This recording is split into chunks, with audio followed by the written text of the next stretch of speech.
The views and opinions of the hosts and guests are their own and do not necessarily reflect the views of the management and staff of Guardian Radio. With early detection comes early prevention. Put that in your pencil, make you feel like a champion.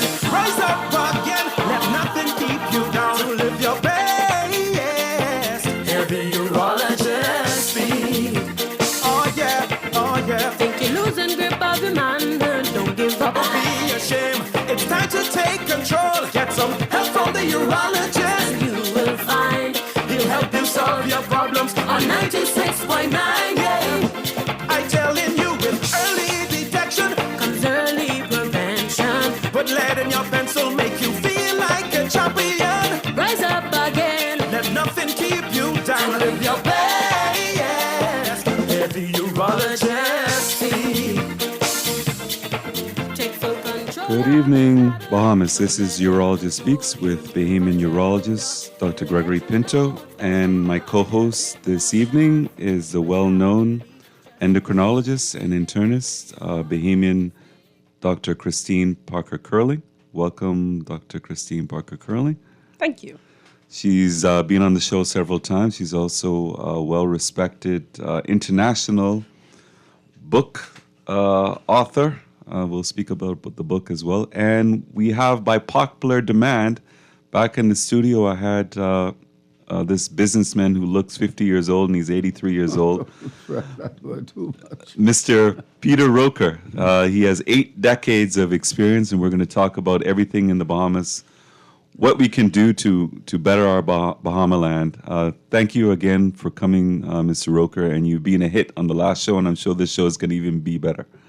That's my pleasure, okay? Thank you.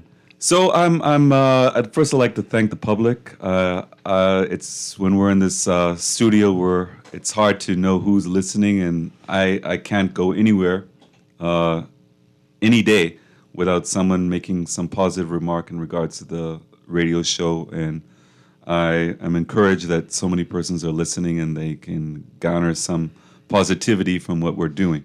All right, so we're going to talk about everything in the Bahamas. So we're trying to get the wealth of information out of Mr. Peter Roker. And Dr. Parker-Curling is a very insightful and brilliant woman, so she's going to be an excellent co-host this week.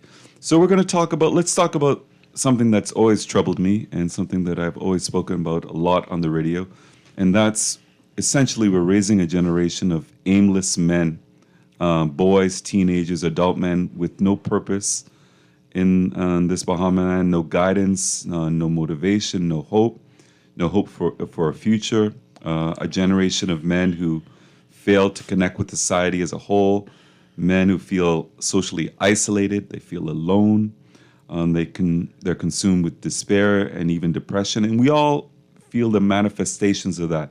Whether it's a lack of them succeeding in educational arena, it's a manifestation of them contributing to the high level of crime in our society. So men in Bahamian society struggle in general just being emotionally expressive. They bottle up and internalize their hurt, their fears, their inner pain, and sometimes in general, they just explode. And that may be in terms of emotional or violent outbursts. That might happen in the classroom, that might happen in the playground, that might happen in the streets, that might happen in the church or in the home. I'll ask your opinion, Dr. Parker-Curling. Where do you think we're headed as a society? Obviously, things are getting worse and worse. Crime is out of control. And unfortunately, men are the main cause for that. Why do we have a lost generation? It's a big question, but let's start with simple things. What do you think is going wrong with men and the raising of our boys? Yeah, this is a complicated issue, and I think we're seeing the manifestation of many years of perhaps a decreased presence of the authority and guidance of the male in the homes. And it's a reflection of so many factors, So role models, even when it's just passive modeling of behaviors and relationships and the way we see people relate to each other, in particular contexts, this helps to shape how we think, helps to shape how we behave. So if what we are observing, even if we're not being actively taught, if what we are observing is not desirable behavior, then the thing that we will be emulating by default will be a complex pattern of undesirable behaviors that we now pass on to generations and generations to come. So we are in danger in many aspects. And I think we are going to have to do a lot of nation building. We're going to have to do a lot of nation building from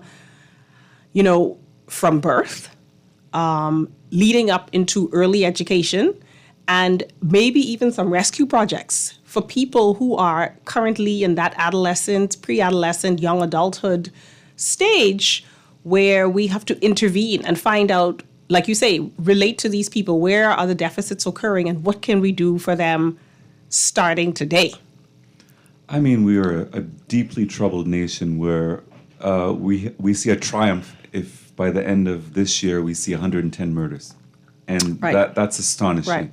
I mean, even in my youth, I can remember if there was 15 murders, Right. that was A thing. that was a major thing. Now, if we go 2 days without hearing about a double murder or a drive-by shooting, it feels unusual, and it just becomes the norm. The horrors of our society have become the norm. Mr. Peter Roker, so you have seen decade by decade the degradation of our society, the crime overwhelming our society. Where do you think we're at fault? Where do you think we can turn things around? Now, Dr. Pinto, I told you, don't call me Mr. Roker. It sounds too expensive. Okay? All right, we'll go to Peter. Peter. Let's go to Peter. But the public want to know who I'm speaking to, so we'll say it a few times. Okay. Peter Roker. Okay. It's not so easy. Not as easy as that. It isn't the young people or those who've become middle-aged. It is also this type of society that we live in. And, you've said it, my span of, say, I've been active, I would say, for 7 of those 8 decades you spoke of, right? And I can truthfully say, when you fast forward today, it is a hopeless situation. And it is not created necessarily by those persons who are misguided, who we call misguided today. Right. They're Okay. a product. Our society, when you choose to lead, you are taking on a grave responsibility. And the leadership we've had has messed this country up. And it continues to mess this country up. And there's not that many young people that I talk to, they've forgotten about us. We haven't written them off, they have written us off. Agreed. And it's not a question of throwing more things to them. It's a question now of correcting from the top. Correcting those elephants in the room that we ignore and expect people to follow suit. They're not following that suit. What they're following is the hopelessness of a situation and the lies and the misguided mentality. Because, I have people who work for me, young people. I go to them, I squeeze them on their shoulder, and we talk. I don't talk to them. I talk with them.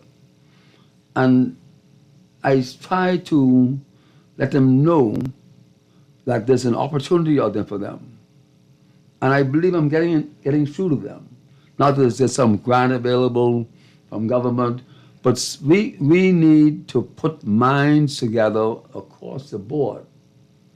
And if there's something, all due respect to you, you're talking about all these murders. You're not talking about who's committing these murders. Correct, yes. And I will say to you right now, it ain't the people only in the street committing these murders. And we need That needs to be addressed. And even if we have the perfect judicial system, we just don't have the capability to, let's say, there are 100 murderers out there, and we catch every single one of them. We just don't have the judicial capability to try 100 men every single year for murder. It's just, we just don't have the manpower. We just don't have the courts. It's maybe we can get away with 15, maybe we can get away with 18, but we don't have the capability, the capacity to put 100 men before the courts and get them their court date within a year and the court going within a year. It's just absolutely impossible. Then they get a court date for next year, and then it reaches 2 years, and then they have to get bail, and then people are being intimidated, and witnesses fall off to the side, and there's no more case anymore, and then 5 years later they go and commit another crime, and then the revolving door of criminals going in and out of the system with the delay of maybe being in remand for 8 months, 9 months at a time. And all they do is basically go through the university of criminality where they're surrounded by more criminals, Right. and they learn how to be better criminals. There are too many repeat offenders. There's no way out of the life of being a criminal, because in this society it's hard enough, even with a master's degree, to find a job. How is someone who's been a repeat offender and went to jail for manslaughter or multiple armed robberies going to get a job? The first thing you ask for is a police certificate, and this society is so small. If you've been in a high-profile case, most people are going to know. They're going to know that name. They know that 5 years ago you were sentenced to 4 years in prison for such and such.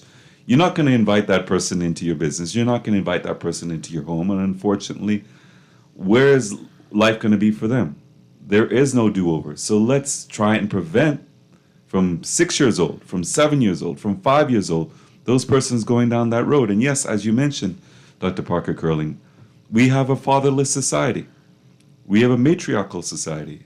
And I'll go back to, I'm sure you can speak about those, the 50s, the 60s, the 70s, Peter, that almost every family had a father. They had the uncles, they had the grandfather in the home. The neighborhood raised the children. So your next door neighbor was as much responsible for your child as you were there for their child. So there was no waywardness, there was no lawlessness, because everybody kept everybody in check. Where a grandfather was someone to be feared. You didn't mess up, you went on the straight and narrow because you were afraid of the switch, you were afraid of the belt, you were afraid of disappointing your grandmother, you were afraid of disappointing your mother. Now nobody cares. It's a society that nobody cares what the consequences are. Where do you think things have gone wrong in terms of why is there no longer a nuclear family? Why is a nuclear family in our society so scarce, and why is it getting scarcer by the decade? Don't look at me. You've had the most experience, and I think you've had the most life experience. Well, okay, I go back to saying that there's a mixture of certain oddities we're faced with, okay? And when I hear people say, I'm blessed, I want to drop to the floor. And when people would think they're privileged, I want to drop to the floor. Now, I can give you an example of something. Is where I own a service station, and the other day, I was upstairs in my building, 2-story building, looking down at the canopy and the forecourt. And I saw my son out there, who at that time was serving gas, working at the station, which he had no problem with. And he had a dustpan with an extension on it and a broom and sweeping. Now, I was the most proud father in the world. Okay? But when we look at society, they would look down at that. They would look down at that. Because, he's sweeping the floor. But I looked at it, I saw it for what it was worth. So we have all these people who feel they don't worth anything. You know, and so I relate those people, and I maintain it isn't their fault. Give an example. Leadership requires certain things. My wife and myself, I was invited to lunch, fancy lunch, in our car. We drive from Carmichael Road at the time, Super Value out of Cable Beach, fancy area, sit in the car, a little AC, and have lunch, salad, right? And one of the most expensive schools on the island is right there. What do you see? White, brown, Chinese, darker colors, whatever. What are they doing? They're cleaning not only the inside of the school, they're cleaning outside of the school. And they have supervision. But you go and you drive by these government schools, which the taxpayer pays for, and you go and say, clean, pick up that piece of trash. I've seen people grab somebody's hand and shake their hand. Don't leave that on the ground. So discipline, and to be able to, for people to relate, if the people at the top are not relating to the people at the bottom and in the middle, then those persons at the bottom feel that being at the bottom is a sin. It's not a sin. It's really a way of life that they can start there and go there. And so the problem I have a serious problem, and that is that the system doesn't work. So when I go out there and talk to that young man or young lady, I know the problems they're going to have. Now, I might be brazen enough to get them through those problems, but it's an impossibility to get anything done in this country as an entrepreneur. Now, they'll tell, oh, we got this grant, we got this grant. What I'm saying is that it isn't one sector's fault. Right. Okay? And we all have to get together and really just brainstorm and say, hey, this is this fault, this is that fault, this is my fault. I believe that these young people, I won't mention the name, but a number of years ago, I met with who was the big person in crime. A normal person. Smart as the devil. But understanding that the system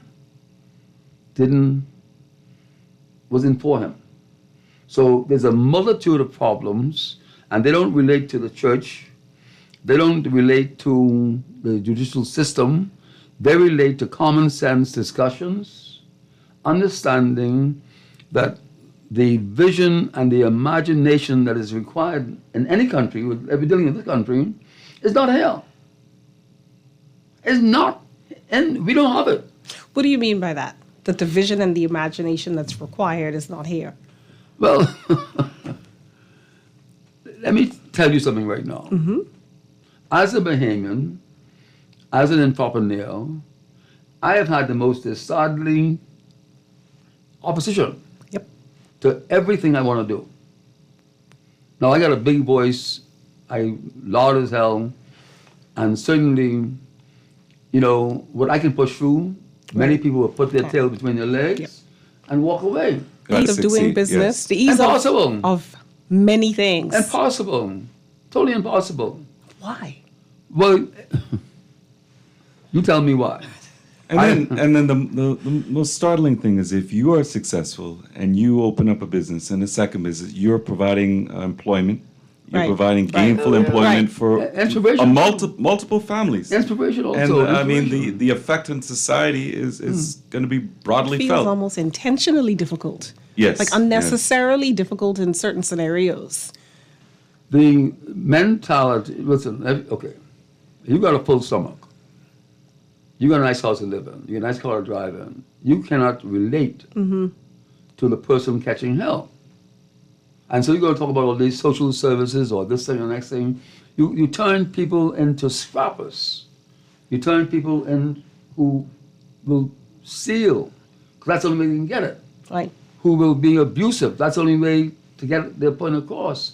So we have got to correct this whole thing from the top, in the middle, and to the bottom. And I will, for one, will not go out there. I feel more comfortable in that environment because the honesty I see in that are people who really, I know, are being displaced by the ignorance of the people who lead them. Okay? And so what I say is this. It is not necessary. It isn't necessary. We are next to 600 million people. You are a notable doctor. You are a notable doctor. You're Bahamian. Right or wrong? Correct. That little baby being born is one of you, is you. Right. I mean, we have the talent. Now, you didn't fall through the crack, but there was a lot of cracks along the way. Yep. Well, I don't want to give the impression everything is doom and gloom. There are a lot of young men, young boys, a lot of teenagers who are doing wonderful things and excelling and are highly motivated and, Definitely, I and agree are with you. doing great things. But then we look at it, when you speak to them, and I see this more and more, when you speak to them and they're going off and doing this and they're involved in this and that and everything else and they're winning awards internationally and everything else, what is their ultimate goal? Get out. Never to come back to the Bahamas. Get out. That's their goal, and it's reinforced by their parents, their grandparents, their aunts, their uncles, their godparents. Don't come back to this island. Where are we going with the brightest and the best leaving us? But where do they see themselves building a future? Where do they see themselves being embraced, being accepted, being put forth as something to aspire to, as opposed to somebody who's overqualified for this, or somebody who, you come back home, you might come with this particular sort of who she thinks she is. Yes. Now, we don't do that. We don't do it that way here. So you can come back to a scenario that's hostile. You go, you qualify yourself. You might come back as, somebody that is to somebody else obviously needed in a particular area. And you could go through all the processes that exist, and literally be frustrated out of town. Literally pack your bags and say, I wanted to come. I've seen it. I know it. I wanted to come. I came. I applied. We don't have a space for you at this particular time. So I have a PhD in something we don't have here at our university or our this and all that. And I'm born and bred Bahamian. How is it that you do not create the spot for me to bring my expertise to elevate in a way that only I could contribute? Who is protecting their job? Who doesn't want competition? Who does not want to make the space? So the system, in many ways, is flawed, as we've already seen. But I suppose when we bring it back home to the young men, of course, we want to heal things and address things from the top down and from the bottom up. But my question for you and the panel would be, what do we do now? So we have little balls of potential, right? And so suppose the nuclear family is challenged or not present in any great degree. You have said something very important. You said that the young people you work with, you don't speak to them, you speak with them. And it's so important for the mentorship to occur in each little sphere in which you exist. If you can get 1 out of 5 people to accept that they have worth, to accept that they can contribute, to accept that they can be better, and if you could kind of combat that sense of hopelessness, that thumb, sometimes visible thumb that's pressing on you, if you could reach that one person and you reach your 2 and you reach your 3, sure, it does not heal the systemic issues, but it allows you to function in in an influential way in your sphere of existence. So many things are broken, but what are we to do? Well, I think the initiative of the government. People say, oh, the government can't do everything. No, I don't want the government to do everything. But for Christ's sake, let the people do something. Okay. Okay? And let's call a spade a spade. Let us look at imagination. Let us look and say, give the person the opportunity to fail. Right. Do not fail them before they have a chance to fail. And it's unconscionable that when you look at Over the Hill, but not East Hill Club, Great Cliff, Right. good example. We may have talked about it before, right? That's Over the Hill, on the border, right? When I see the multitude of tourists going along Bay Street, they could be diverted to Right. Over the Hill. Give some people pride and they'll protect their pride. A whole block of Over the Hill. You want to see that same little gang member get excited? Yep. Let him make some money. Let him be doing something he can make some money. That he could feel that I'm creating that. And that doesn't exist. And when I say it doesn't exist, right? What we gotta do, what we must do, is to stop UPLP, UFNM, whatever, and get together as people who are not leadership, but people who are in society, and look at what we can do to not to throw money at people, but to throw inspiration, to throw ideas, to say, okay, you're throwing this thing out of the window, the ball out of the window. You're going to get fined $500 for it. Discipline, you need discipline as well. We have no discipline. So you need a mixture of ideas, a mixture of truths,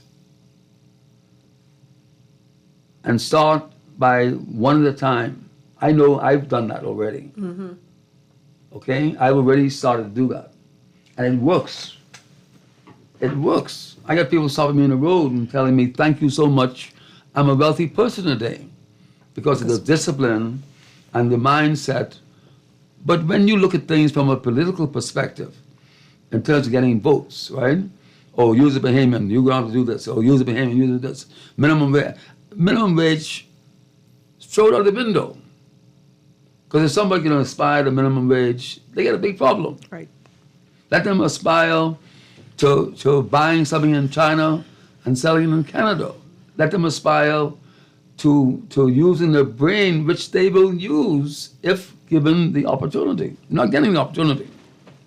And then you'll have to look at the consequences of that. If you force somebody to pay somebody a livable wage, which I actually agree with, and there are no consequences to you hiring someone who's here illegally for half the cost, what are they going to end up doing? They're going to hire the illegals, and they're going to have a lot of people, Bahamians, who are going to be out of work because there are no consequences for illegal immigrants being hired. Very little. And it's rampant in our society. And there are too many Bahamians who are in too early in their life in a hole, financial hole. How many Bahamians have even $1,000 for a rainy day in their savings? They live not just month to month, not just week to week sometimes. It's day to day just to make the bills. So they move this money from this place to that place. They pay this bill late. They pay that bill late. They rely on borrowing money from this one. Next week you have to lend some money to the cousin. There are too many predatory lenders out there who would take advantage of Bahamians. Credit cards, the interest rate is 21, 23%. It's ridiculous. Too many Bahamians live their life based on the 3 credit cards that they always have maxed out. By the time, what is the motivation for a typical Bahamian who's a waiter, who works on a construction job? At the end of the month, they're looking for a salary, and by the time they get the garnishes and the loan deductions from the salary, it's maybe 20% of their total salary. There's no motivation to do anything. All they're doing is existing, and they don't see any way out of it. If anything happens, where there's something that goes on in their life, where there's a storm, a hurricane, some repair needs to be done, something happens with their car, they're not going to be able to function. They're barely keeping it together. They're barely keeping it together. And there are too many persons who live like that, and what are they? They live in a state of depression. They live in a state of constant stress. That has its physical toll on an individual as well. Sleepless nights, depression, seeking solace and comfort in a bottle or in smoking, or not even thinking about tomorrow and having illicit activities going off and having binge drinking every weekend just to forget about the problems that you're going to have the next day. There are too many of us who are living a life with no future, no bright spark, no light at the end of the tunnel. And it's just getting worse and worse. And the numbers that are falling in that category are going up exponentially every single year. And the ones who are succeeding are the ones, unfortunately, the vast majority of them are not coming back. So the brightest and the best of our society, the vast majority of them, it's going to be England who are going to enjoy the fruits of that. It's going to be Florida, New York, Canada, Toronto, who are going to, the brightest and the best of our society are going elsewhere and they're not coming back. Where is our society going to be if this continues? And we don't have to even imagine it. We can look at other islands. Jamaica is like that. The best and the brightest are going off. That's the goal of a typical Jamaican student, is to study hard, succeed, get out, and then get your family out. We have a call coming in. This is Urologist Speaks. Good evening. How you doing? I'm good. Good day. I'm good, sir. To two great minds, I see from what I said established and hear from what you guys are saying. It's inspirational, it's motivational to see that somebody even of their minds on the ground of the reality of what's going on in this country. And it sickens me, like the politician would tell me something before I overspoke myself. The gentleman in the studio with you, Mr. Peter Roker, businessman Mr. Peter Roker. Yes, you're a very intelligent man as well. Well, that's why I have him on the show. That's why I have him on the show. Don't flatter me too much You now. are, like I say as well, both of you are, you know? And Yeah, no, we can't guess just, what? Like, we can't, they we love keep our, lying. we love They our keep society. lying to us. They keep lying to the Bahamians, and they know they don't have no plans in fixing anything in the Bahamas. Like, for me, we don't aspire to live in the next man country. I grew up in the U.S. I moved back home at will. I wasn't deported or nothing like that. I paid for my education. My parents paid for my education when I was over there. I didn't live for free. I didn't live on no free land. I didn't make no babies in the U.S., anything like that. I didn't send any of my Bahamian children to be born in the U.S., to be under Uncle Sam's care. You know, and it's just amazing, like how all these leaders, all these politicians come in with all these stories, and they know on their own, from the Prime Minister go straight down to the MPs, none of them can do nothing under the Westminster system to help the Bahamas or Bahamians in the Bahamas. That's why they're doing what they're doing.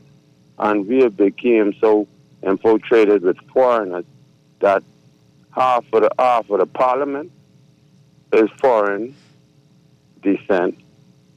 The immigration board, everybody, we don't really, like, we are the minority in our own country.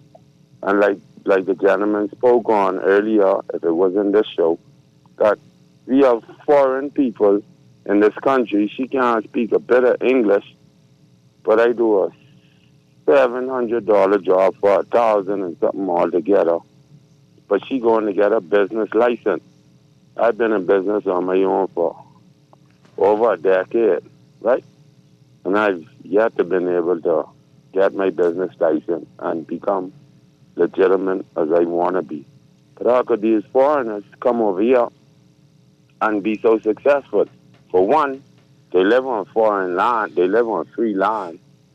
They save all the money they could until when they get integrated into into society now, which we were the ones that kind of protested for, but it was all a game, a disillusion, because they was ever planning on integrating them, but when by the time as they were integrated, they were out of advantage, because like you say, your beam is living day to day, week to week, some month to month, don't even have $1,000 on their account.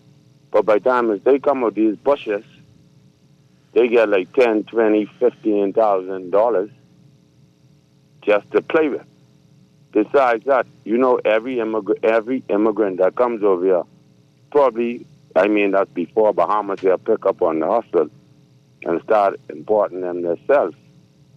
That every immigrant that came on a boat came with at least 1 or 2 guns and about 2 or 3 keys of coke, because if catch, you just get catch. They feed you and they send you back on a free ticket back to Haiti to try again. But if they land, that's like $1,000 put in their hand one shot for drugs that were the amount, street value, 15,000. I don't know how they do that math. But yeah, they keep lying to us, and I don't care if it's F&M, PLP, all of them lying, because under the Westminster system, they don't mean us no good. And besides that, the Bible says you can't have 2 gods. You see what I'm saying? So could imagine 3. Because for one, you under the Westminster system, which is the British system, right? Yes. Right? Correct. You in bed with the Americans, right? Yes. And you sleeping with the Chinese on the side. I see your point. Be like hypocritical porn stars, not even stars, prostitutes. You made some very brilliant points. You are correct. That's a lot of things that we need to think deep and long about. But I always say, obviously, the government has some role in giving us a safe society, giving us a livable wage, giving us jobs, having an effective judicial system, having a competent educational system. But if we ourselves look within ourselves, within our own families, if we stop beating on our wives, if we stop having all these outside children, if we stop, we're the ones who bring in the immigrants. It's Bahamians who are charging them $10,000 each and bringing them in. We're the ones who are hiring them. We're the ones who are renting houses to them. So we need to take responsibility. If each individual loved their country, loved their fellow man, and wants the better for the Bahamas, we'll have so many bright lights that we can extinguish all this negativity and doom and gloom. We'll talk more about this on the other end of the break. This is Urologist Speaks with Dr. Gregeggory Pinto and my co-host, Dr. Parker Curley.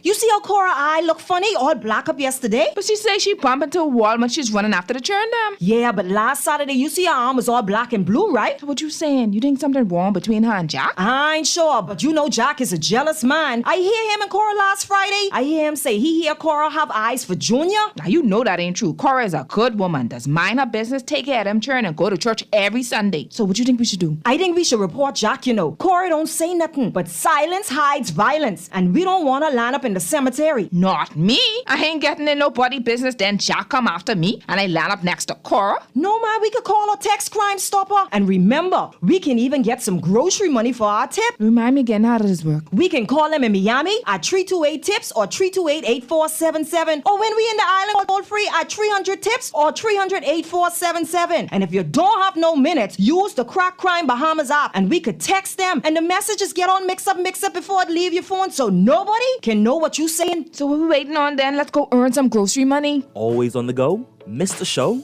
You can now listen to Guardian Radio talk shows anytime, anywhere on Spotify and YouTube by searching Guardian Radio 96.9 FM or by entering the name of your favorite show. You can also listen by logging on to GuardianTalkRadio.com and clicking on the podcast tab. Guardian Radio, continuing to provide you with fresh news and smart talk anywhere, anytime, all day. This October, let's come together for hope, support, and strength. It's the Sister Breast Cancer Support Group Dollar Day, happening Friday, October 17th from 7 a.m. to 10 a.m. right here on the grounds of the Nassau Guardian, Carter Street, Oaksville. And the best part? With just $1, you can help make a difference in the fight against breast cancer. Every dollar counts towards awareness, education, and support for women battling this disease.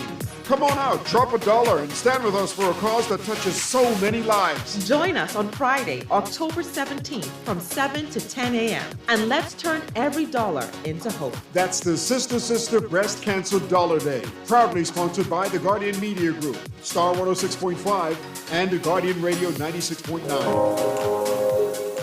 Love the show? Want to give your support? Become a sponsor today. Call 302-2300 for our rates and packages. That's 302-2300. Become a sponsor on Guardian Radio 96.9 FM. Fresh news, smart talk, all day.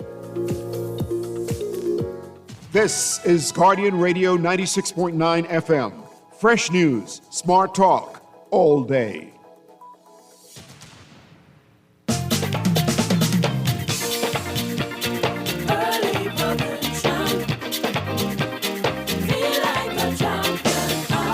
Welcome back. This is Urologist Speaks with Bahamian urologist Dr. Gregeggory Pinto and my co-host Dr. Christine Parker Curling, who is an internist and endocrinologist, and we have the pleasure of having a guest again, the well-known senior businessman and entrepreneur, and he's a community leader and he's very charitable. Let's speak about some positive things, all the charity that you're doing in our society. I know it was a year ago that I guess that you were 82 at the time. You walked the length and breadth of this island trying to raise money for charities. Let's talk a little bit about some positivity and the positive things that you're doing in the community, Mr. Roker. Well, thank you very much. No, that really was very, very interesting, simply because it goes back to motivation, which I spoke about earlier, right? And that what I wanted to do was I wanted to do something that would generate effort versus reward. And so I said, okay, I will attempt to walk around New Providence. And I was soliciting businesses or whomever that would give me a penny per foot. 1 penny per foot. And I calculated 27 the amount of miles, 40 miles or thereabout, what I would relate to if somebody said, I'll give you a penny a foot for all the feet that you walked. And it was very successful because leading up to it, we met with a number of charitable organizations, Ranfully Home for Children, the Salvation Army, Abilities Unlimited. But the big surprise was the morning of the walk that I went there on the roundabout of Fire Trail Roads, Mile Butler Highway and Faith Avenue, and there were people waiting for me to go with me. And I want to mention two names. Z. Maycock, who was a marathon runner, you may have heard about her, and Gladstone Adling, okay? These were persons, among other persons, that met me there, and actually there were at least two persons that walked faster than I did, and literally, I don't think I finished the whole thing. I think I went about 30-some miles. They went the full mileage, and it wasn't 2 years, it wasn't 1 year ago, 2 years ago. But in any event, it was very successful, and the idea, to my mind, about doing something in a charitable way requires imagination. And being allowed to speak about that, I would say that it's probably one of the most fulfilling parts of a person's life, is when they can impact other lives and see that this in turn can motivate other people to join in. And the walk itself was very successful. The sign is still up. If you go around the route, you'll still see my sign there. And And certainly we intended, I don't think I'll tend to do it myself again, but it has motivated other people to do something similar. Well, I mean, it's extraordinary. We talk about such an unhealthy society that an 81-year-old can walk 30-something miles. There are not many 81-year-olds, not just in the Bahamas, anywhere in the world without that kind of stamina and endurance. I think there are many 31-year-olds. Exactly. Yeah. Exactly. But it's the mind too. But you see, that is, the mind is so powerful. And when you look at the reverse effect, when you see, look at it this way. If Jones, Pastor Jones, Reverend Jones in Guyana can get 1,200 people to take cyanide-laced Kool-Aid. Right. It shows the power of the mind, right? Now, that's the bad part of that. The good part is that being able to get people to understand if they don't do it, it's not going to get done. To get people motivated into making money themselves. Right. I mean, if a person would have the mindset and saying that those soup cans can be labels can be taken off, they can be made into different things, they can be used. It's almost sacrilegious for me to throw away a bottle. When you think in terms of what that bottle costs, the container costs more than the product in the container. And so where do we, how can we spread this motivation where Bahamians, young Bahamians, old Bahamians, middle-aged Bahamians will understand that they got to make it work. You know, when I went to the Family Islands years ago, I call them Odd Islands, right? And the people go up to the commissioner, Chief, Your Honor. And they just felt that this person was the king. And now the young people are saying, hey, you ain't no king. You follow, you know what? Right. Okay, and you're doing foolishness, and you driving this big car, and you got this big mansion. And so we have to cross that border of motivating people. And I believe, I believe that we can do it. I believe that we can create that environment where Bahamians will understand, don't look back at me for someone else to do it. You have to do it yourself. But we have to have the government. I always said, you get a foreigner coming here, you got a red carpet. Okay?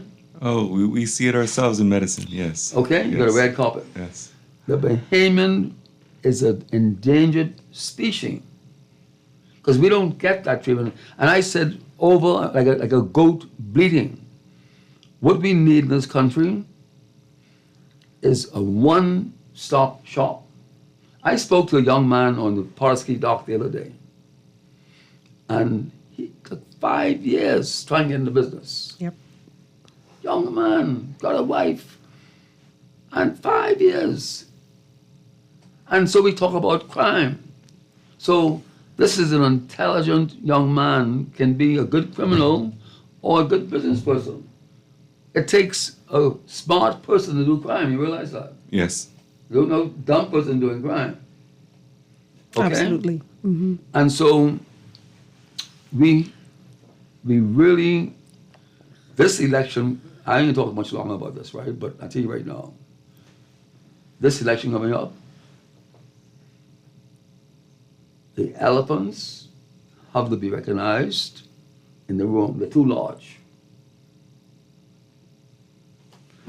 You made a lot of wonderful points, but as I said, we also have to take responsibility for ourselves. If each one of us is a good citizen, then we can have a nation of good citizens. But obviously, there's a lot in terms of, we talk about the health of the nation is the wealth of the nation. It's our own fault we're so unhealthy. We have too much of a sedentary lifestyle.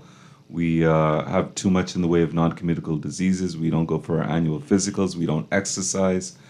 You can speak more and more about that, Dr. Parker Curling, but that is putting a burden on our society. Money that could have been used for other things is used because we have so many diabetics. We have so many hypertensive. We have so many persons with heart disease and obesity. All the crime pays for a lot of criminals. It also costs a lot on our society on so many levels, not just financial, emotional, and physical, and on the fabric of society itself. Crime is destroying our country because of the cost of trying to control crime. I mean, to put somebody before the courts for horrendous. That might be horrendous. $300,000. Horrendous. That horrendous. same $300,000 we could have used to open up a community center and do positive things. Right. It might cost $100,000 to put somebody in prison a year. And keep them in prison. And keep them in prison. Yeah, we can use that same $100,000 and create wonderful opportunities for 5-year-olds, 6-year-olds, 7-year-olds, and give them positivity and give them hope. I think a lot of your success came from your youth. You had entrenched in you something that had a burning desire to succeed, a work ethic that you would have to admit very few Bahamians have. And that's also a problem in our society. We have a very poor work ethic, and the average Bahamian coming out of school do not have the coping skills to be a success in whatever job they enter, or even in the educational arena. And that's a shame. But we have to look at it in terms of not just crime. We can raise the best children in the world. We can have the best nuclear families. We can all be in church. We can all be law-abiding. But if we keep letting in thousands upon thousands of illegal immigrants with no consequences who have wayward children and gangs and everything else, we're being overwhelmed with criminality because of illegal migration as well. We have to look at that as well. We have to look at that. And then look in the schools, the government schools. How can a typical teacher with the best heart in the world, the best skills at their fingertips to teach the children, and they have to teach 48 children, or they have to teach 45 children. Who don't speak the language. And 10 of them speak Creole. 5 or 6 of them have attention deficit disorder. 3 of them are juvenile delinquents. 2 of them are class clowns who disrupt the class every 5 minutes. Impossible. It's impossible. It's impossible. So the hardworking police officers, immigration officers, defense force officers, their children are in these classes with little hope of ever succeeding, and then some illegal comes in and their child is in the same class, dooming that class because the teacher is just overwhelmed. So we need to have, on all fronts, we need to find a solution, because our society is going down the drain, and it's going down the drain very quickly. It's already become far too common where a double murder is every other day. And you know that these persons are not coming before the courts, even if they're caught with the weapon, with the bullets, on CCTV doing the shooting. They're going to be on bail in no time. And what are they going to do? They're going to be creating more crime on our society to pay for the high-profile lawyers to get off. The words cannot describe the disgust of some of the police officers who are on the front lines, who do their job, who put in the hours, who bring these criminals before the courts, and then the courts are open sieve that let everybody out. What do you think we can do in terms of creating a judicial system that is effective and creating a society where there are consequences for your actions? That's tough. I think I mean I ask a deeper question, which we touched on before. What can we do to prevent the mass production line of the criminals? So we're talking about what are we going to do with these criminals? But if we're creating an effective system of producing them. So yes, we need to fix the judicial system, which has been in need, for longer than we even need to express. But where along the line can we intervene to prevent the creation of this environment that breeds and nurtures the criminality. And some of it comes from hopelessness. Some of it comes from lack of access. Some of it comes from despair. Some of it comes from lack of resources. So this problem has so many layers. The problem has so many layers. And like you said before, Mr. Roker, it's going to take integration and an amalgamation, a combination of systems and systematic changes. Where are the days where hard days work for honest days pay? And we have a far too materialistic society where we're looking for the easy buck. Well, Dr. Pinto, you both eminently qualify to understand that the diabetes and the heart problems and all those things that come along with the lifestyle that a lot of Bahamians have. Well, I'll say crime and criminality are destroying our country at a greater degree than cancer, than diabetes, than hypertension. Well, I wouldn't doubt that because you see, when you're not safe, when you feel your life is tied to just being aware of getting hurt, it's not a good existence. Right. Okay, and it's a stressful existence. Yeah, very much so. And we're living like we're own prisoners in our own homes. We're battening down our homes. We have the bars in our homes. We have the chain link fences. We have the guard dogs barking all night and keeping us up and keeping our neighbors up, but we're afraid not to have them. We have a sleepless, stressed out society because of crime. Well, I gotta laugh, right? Because you know what? 20 years ago, I was talking about this. That society, our society in this country, is you let all the hill go to the devil. Right. Okay? And you start backing until you are at the edge of the harbor. Literally. And you gotta jump overboard. And this has been going on and on and on and on. So we have to, what has to get done is not some financial program to say we're gonna pour millions and millions of dollars into this to whatever, right? But we have to go to the people who have a vested interest in this. And those people can be Bahamians, it can be anyone. See, anyone who lives in this country has a vested interest. And we cannot suppose they don't. Because when you do that, you see, I have to laugh. Who curses out the cook? I'm not going to curse the cook out. Okay? No way. Likewise. I'm eating the food. So how it could be right? No, hey, listen, we're in this thing together. When I worked in Germany for a period of time, I got a thick thing package about this thick. Welcome to Deutschland. I got a permit, I had a medical test, everything else, right? But they welcomed me. But you can't go and say you're a nasty foreigner, you're no good, and whatever. And I would dare say to you, anyone here, for the size of our country, we could do with a couple million people. Now, I'm a business person. There's a fallacy out there, and you're a business person as well. You're a business person as well, right? But I was saying, why would I hire a foreigner if I can find a Bahamian?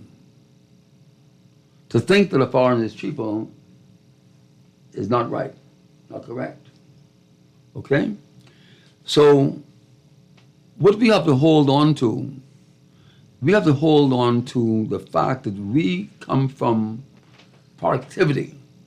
In other words, we win gold medals, we win silver medals, we win bronze medals, we qualify for the Olympics. So we can do it. But when we have this mentality that you in other words, look at it this way. You go to Inland Revenue, telling them you can't pay your taxes. They tell you that ain't our problem. That ain't our fault. So we have to do this thing in different categories. You have the entrepreneurs, you have the business people, you have the cultural people, you have the persons who want to make souvenirs. We have to be crazy about being productive and setting an example. And you will be shocked to know that once you grab hold of an idea and put that idea into effect, the amount of traction that idea can go. One of my ideas, and I still hold on to that daily, I got a guy I met the other day from Nassau Village. He got a swimming pool in his yard. I met him, he came there, you know what he came there for? He came to my lumber company to get some old wood. So the group of people, boys, young people, this guy living in Nassau Village, come around, he's trying to get them to be productive and doing things. And he and I work together, right? So you go and touch his place. You don't touch his place. If you make people part of something, Protect it. they will protect it. Make them proud. Make them proud. Today I was dealing with a guy who was unloading a truck for me, right? He called me on the phone saying, you gotta move the fill off. I said, move it. He said, well, I can get the other guy. I said, no, you move. You got the guy busy. You move it. You move it to fill off the truck. You. So I went on. Sang up. I said, listen, poke your stomach. Something was not bad, right? I said, poke mine. He said, oh, it feel like muscle, right? I said, yeah. You discipline. Discipline. That, you talking about, okay, the mothers and the fathers are fine. But those who didn't have the mothers and fathers, they had one of your relatives right there, Donald Davis. Okay? Discipline. Whether you had mother or father, you had discipline. You have no discipline. You have the police come and knock across your head. Right. But you don't have the discipline in terms of saying, you go to school in the morning, first thing you did, exercise. Who among us right now would go and tell a parent in a government school, free of charge, right around, free? Government school, free, right? To clean the school. Who would tell us that? Who would do that? I think we have to look at the positive as well. The sky is the limit in this country. Nobody's going to hold you back. Definitely. You can get a wonderful education, even the government schools, if you are motivated, for free. You can go off and get your first degree at the University of the Bahamas for free. You can get scholarships and get your second degree anywhere in the world for free. And unlike many other countries, the color of your skin is not going to hold you back at all. You don't have to deal with that extra layer of stress that African American has to deal with, or African has to deal with in the United Kingdom, or someone from Jamaica has to deal with in France. It doesn't matter. It's free. But do we appreciate it? Not at all. We have religious freedom. Do we appreciate? Not at all. Not at all. Okay, but and I'll also say that immigration is fundamentally important for the success of our country in terms of, on so many levels, they can bring in expertise. They can teach the younger generation of Bahamians in certain specialist areas and create industries that weren't here before. Some of the best teachers who motivated me and made me the person that I am were foreigners. Right. My father has been teaching in this country for 50 years. He's done more for the Bahamas than most Bahamians, and everybody loves him and knows him. I can't go a day unless someone asks if I'm Alan Pinto's son, and I proudly say yes. Right. My wife is foreign. If it wasn't for my wife, I wouldn't be on the radio now. I wouldn't be anything that I am now. Right. And so I'm just saying that we need to have positive immigration. We need to do it the right way. We need to have organized, legal migration, and we have enough persons who are struggling. We don't need more immigrants coming on top of that, or are struggling as well. Exactly, I agree. I couldn't agree with you more. And the thing is this, right? Let's bring this out in the open. The people who would run the country, who want to be king, you could have said, listen, sure, you don't need a computer for this. This country is moving this direction. What are we going to need in 20 years, 30 years, 40 years, 50 years, right? Where are we going to get them from? We can get Guatemala, Jamaica, Nigeria, Mexico, and you create a diverse country. Okay? Not somebody coming calling you mama and papa, and not taking on the difficulties another country is having. We sympathize with these countries. I go and see the appeals out in Sudan. I feel for them. But we are a 350,000 people country. We can't take on the woes of anyone anywhere in the world. Yes. So what we do is we have a strict setup and we diverse. You cannot let one culture be greater than your own culture. That's can't work. You've made some brilliant points, and as I've said many times, you have so much to say. We're going to make this a Peter Roker series. We're going to bring you back because we're at the end of an hour that's gone very quickly. We want already? Yeah. Already. We're going to bring you back. So let me ask my co-host, Dr. Christine Parker Curling, any closing remarks? This has been educational. It's been informative. And I think we have to, as the great leaders say, begin with the end in mind. Figure out what it is that we need to accomplish and implement the systems to make it happen. And so drawing on the past, drawing on the present, drawing on the wisdom in the room, I think it could help to guide us as to what we're supposed to be doing. And I think, Bahamas, my takeaway is let's just do better. Let's look within ourselves and let's just do better for ourselves, for our family, and for our society. I think you're going to be here next week again, Dr. Parker Curling, I'm hoping. Yes, sir. Okay, and we're going to talk about a very fascinating talk. We're going to talk about male and female infertility and polycystic ovarian syndrome. Thank you again, Mr. Roker. We're going to bring you back soon. And I know your time is precious, and I appreciate all your wise